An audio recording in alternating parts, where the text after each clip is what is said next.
श्री हरि विष्णु साथियों, श्रावण मास लगते ही अनेक व्रत और त्योहारों का सिलसिला लग जाता है। इसी प्रक्रम में आज यानी 13 जुलाई को कामिका एकादशी का व्रत एवं त्योहार मनाया जा रहा है। कामिका एकादशी के स्मरण मात्र से वाजपेयी यज्ञ का फल मिलता है और जो व्यक्ति इस दिन व्रत रखकर भगवान विष्णु की पूजा अर्चना में मन लगाता है उसके सभी पाप मिट जाते हैं। धर्म ग्रंथों में उल्लेख है कि भगवान विष्णु के आराध्य श्री शिव हैं और भगवान शिव के आराध्य श्री विष्णु हैं। ऐसे में श्रावण मास में आने वाली कामिका एकादशी का महत्व और भी बढ़ जाता है। इस वर्ष यह एकादशी 13 जुलाई गुरुवार के दिन मनाई जाएगी। यह व्रत करने से भगवान विष्णु के साथ साथ शिव जी की भी असीम कृपा प्राप्त होती है।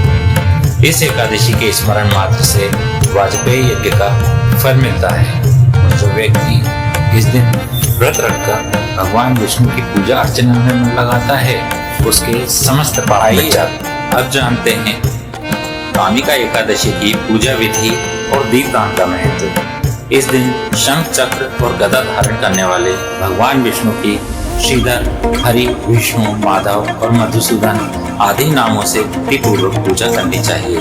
पुराणों में भगवान कृष्ण ने कहा है कि कामिका एकादशी के दिन जो व्यक्ति भगवान के सामने घी अथवा तिल के तेल का दीपक जलाता है उनके पिता स्वर्गलोक में अमृत का पान करते हैं। इस दिन मंदिर, तुलसी के नीचे, पीपल और केले की जड़ में, नदियों के किनारे और संध्या काल में खुले आसमान के नीचे जो प्राणी दीप दान करता है उसे अक्षय पुण्यों की प्राप्ति होती है।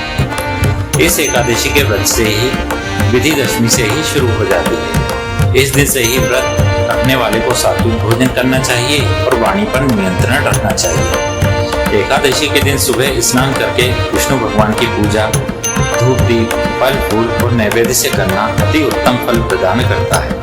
व्रत रखने वाले को एकादशी की कथा पढ़नी या सुननी चाहिए। भगवान विष्णु के मंत्र ओम नमो भगवते वासुदेवाय का यथासंभव जप करें और इस दिन विष्णु सहस्त्र नाम का पाठ करें। शास्त्रों के अनुसार कामिका एकादशी का व्रत करने वाला मनुष्य रात्रि में जागरण करके ना तो कभी यमराज का दर्शन करता है और ना ही कभी उसे नरकगामी होना पड़ता है। कामिका एकादशी की कथा इस प्रकार है। प्राचीन काल में एक गांव में एक ठाकुर थे।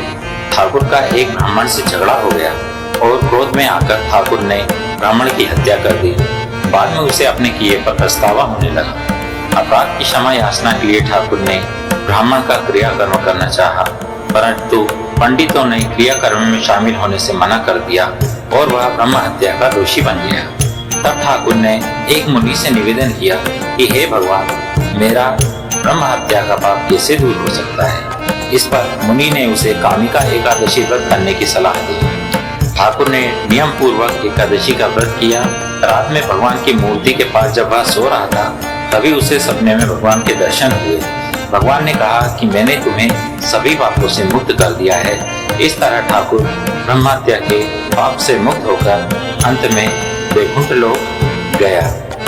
तो भक्तों, यह थी कामिका एकादशी की कथा। इसी के साथ सभी बोलिए ओम नमो भगवते वासुदेवाय नमः।